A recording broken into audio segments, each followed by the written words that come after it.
Ассаляму алейкум, уважаемые зрители Алиф ТВ. На этой неделе мусульманская умма России столкнулась с очередным испытанием.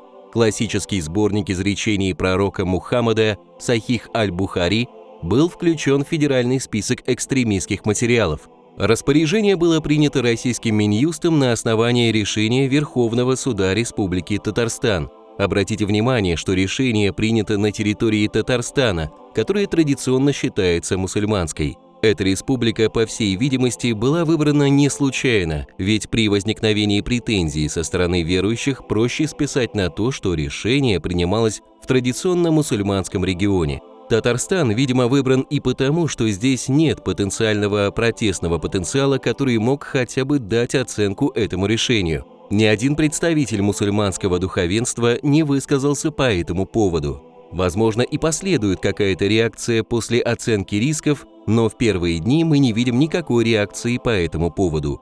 Видимо, духовные управления сами находятся настолько в уязвимом положении, что на них тоже могут навешать такой же ярлык, как и на Сахих аль-Бухари.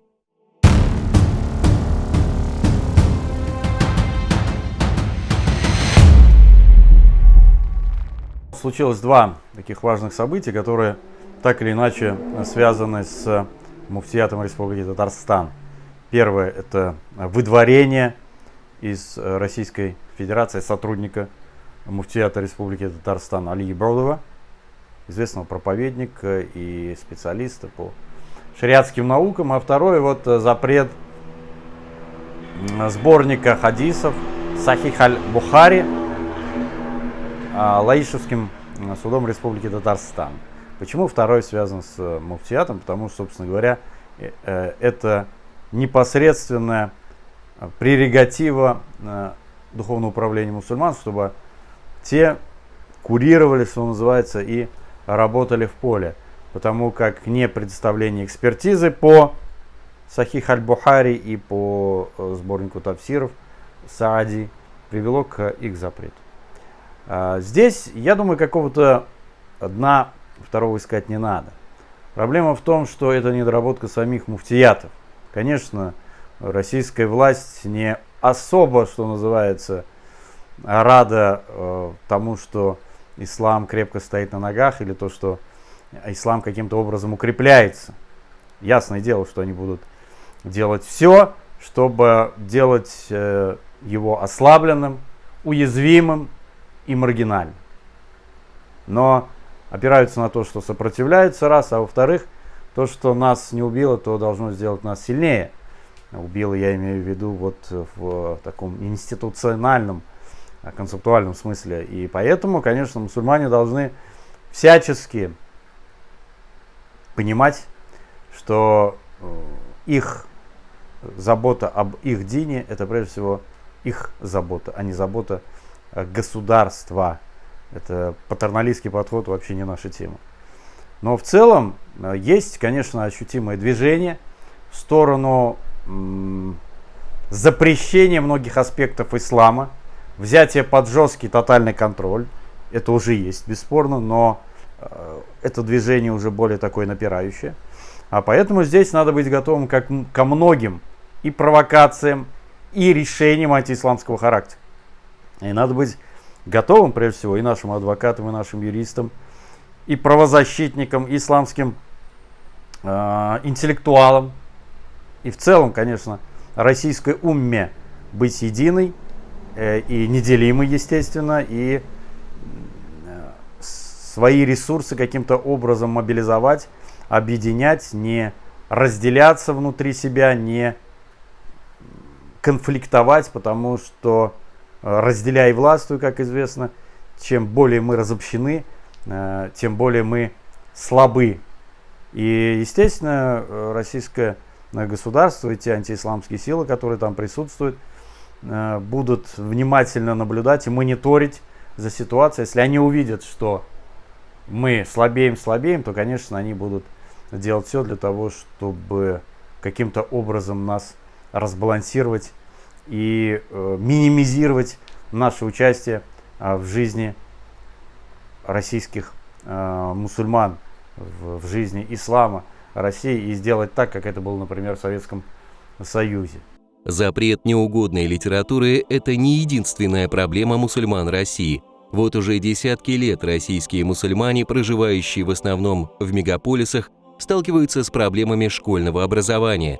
В поисках путей сохранения мусульманской идентичности детей и ограждения от негативного влияния школ они ищут альтернативные варианты.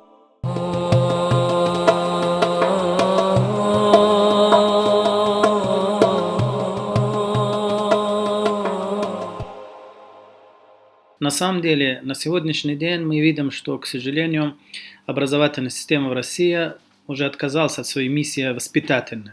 То есть они, да, может быть, дают знания какое-то, связанное с определенными науками, но воспитательной стороны практически нет.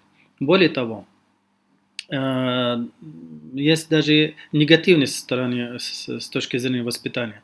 То есть дети приобретают и получают очень негативные качества. Например, мы видим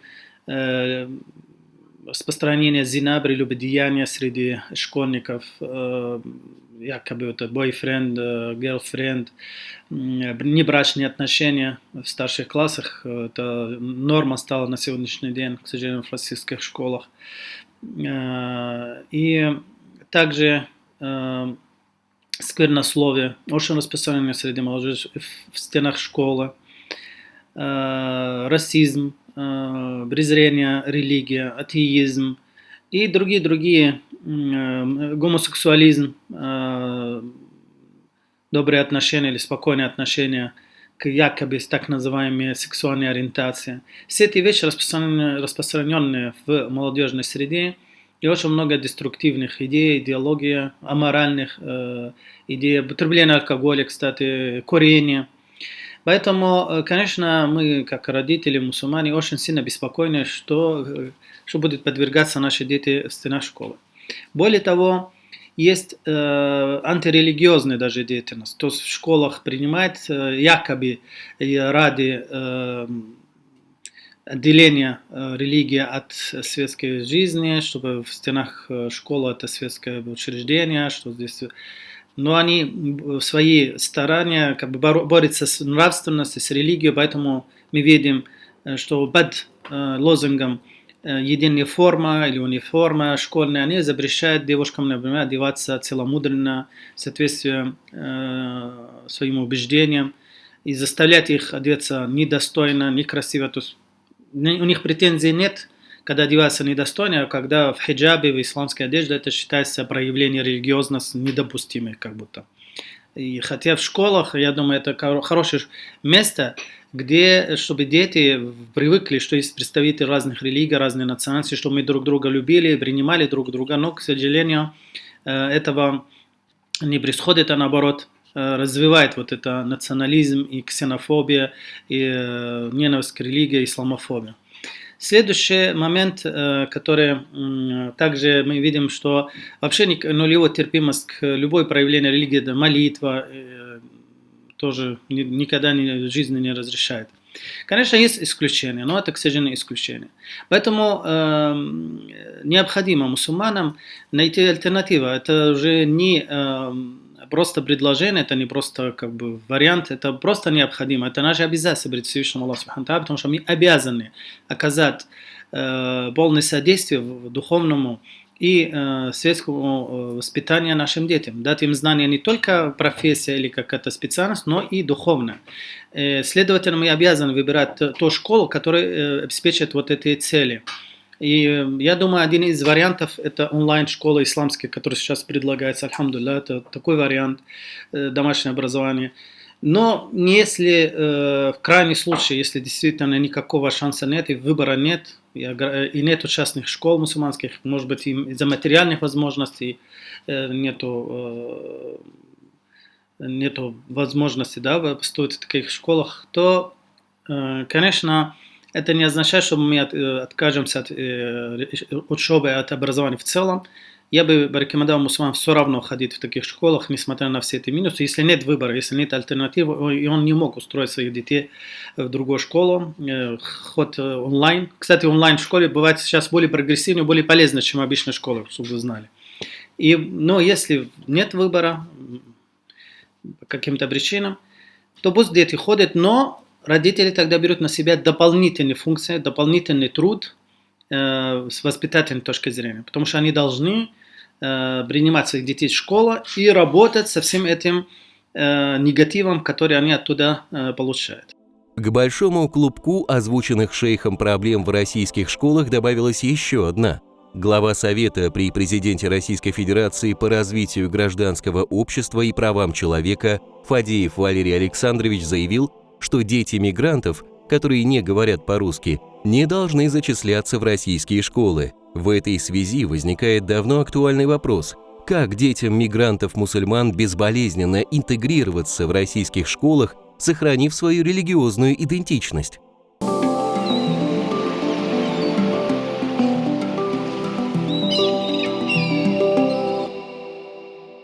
Родителям нужно максимально внимательно отнестись к ребенку, который идет в новую школу, помочь ему адаптироваться.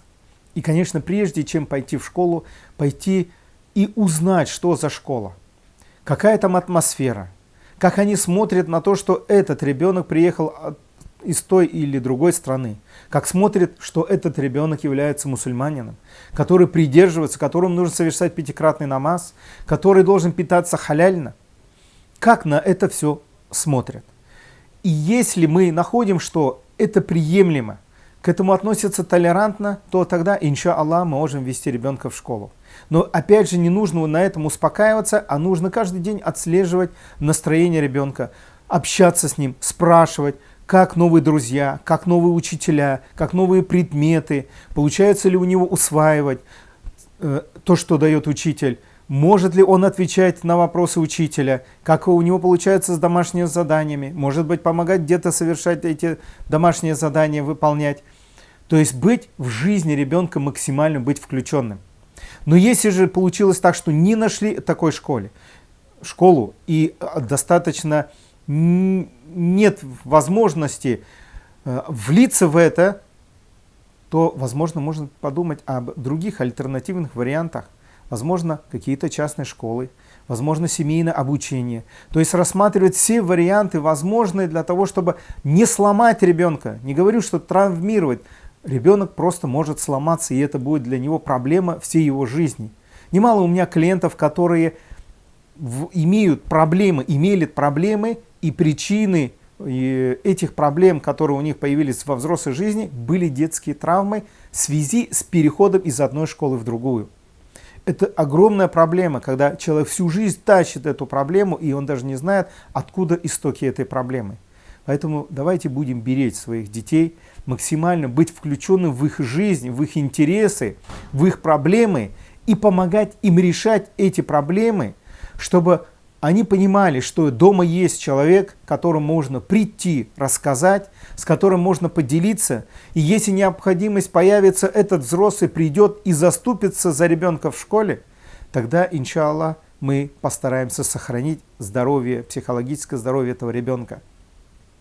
Потому что сломанная психика, она будет проблемой для него всю жизнь.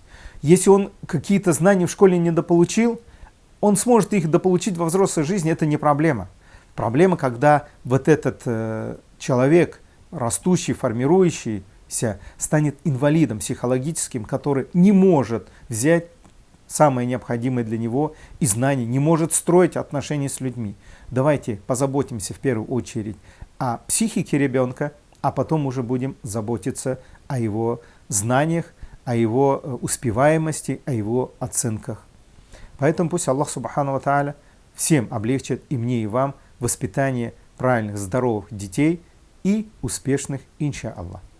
Мы уже говорили, что все озвученные школьные проблемы мусульман подталкивают правоверных к поиску альтернативных вариантов обучения. Перед предпринимателями-мусульманами встает вопрос о потенциальных инвестициях в образовательные площадки и создании на их базе индустрии товаров и услуг. Насколько это возможно и перспективно?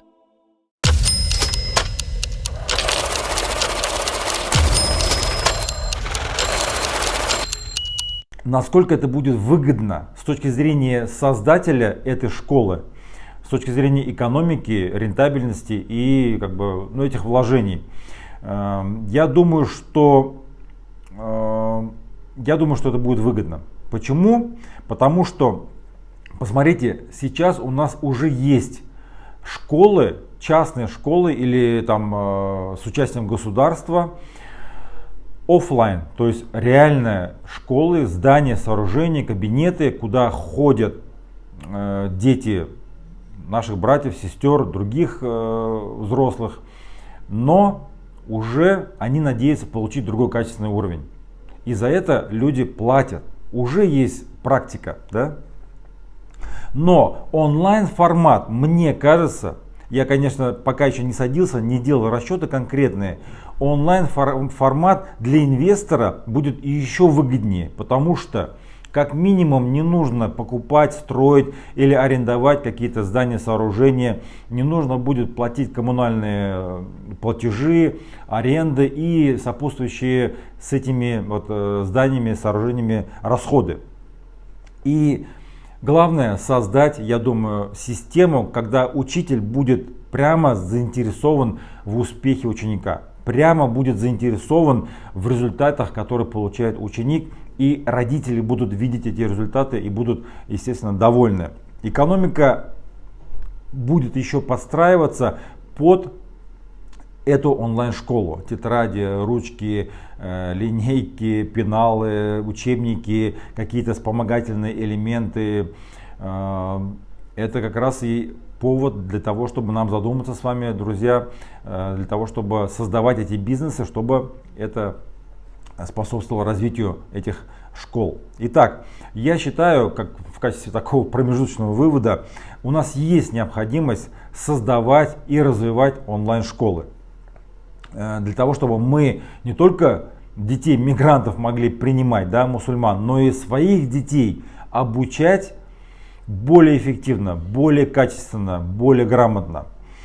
Я думаю, что и взрослые могут принимать участие в обучении в этих онлайн-школах, если это касается, например, каких-то узких специальностей. Ведь это возможно, я думаю, что можно.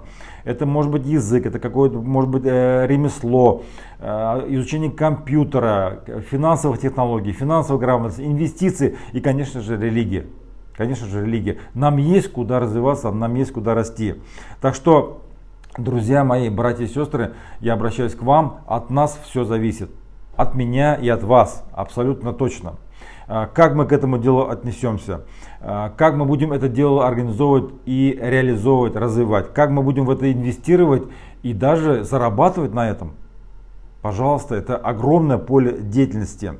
Обратите внимание, Гарвардский институт, другие институты международные, европейские, американские, самые крутые бизнес-школы выкладывают в общедоступный формат свои материалы. Просто бери и учись. Понятно, что там есть, конечно, барьер языковой, но это о чем говорит? О том, что тенденция онлайн-образования, она очевидна. Это тренд, и его нужно брать и форматировать под наш мусульманский мир.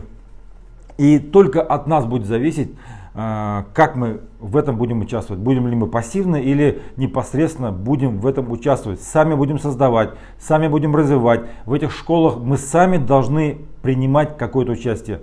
Наши сестры, мамы, бабушки должны там преподавать, ухаживать, обслуживать. Мы в это должны инвестировать душу и деньги, и время. И там должны наши жены, матери, мужья, отцы работать, преподавать. Я думаю, что это отличное поле для развития, для роста нашей уммы. Надеюсь, что один за другим будут рождаться такие школы и не будет вопроса, где обучать мусульманам своих детей. Далеко не каждое мусульманское учебное заведение может дать ребенку баланс интеллектуального и духовного образования, которое поможет им стать успешным в современном обществе. Эти важные составляющие достаточно гармонично совместили в недавно созданной онлайн-школе «Умма-класс». Главная цель «Умма-класс» – дать каждому ученику знания, навыки и нравственные принципы для жизни в современном мире через увлекательный процесс обучения и инновационные IT-технологии. Дорогой зритель Алиф ТВ, если у тебя возникли вопросы и есть что добавить к анализу экспертов, ты можешь поделиться этим в комментариях. А чтобы не пропустить очередной выпуск, единственный в русскоязычном сегменте исламской аналитической программы, подпишись и не забудь включить уведомления. Мир вам и благословение Всевышнего!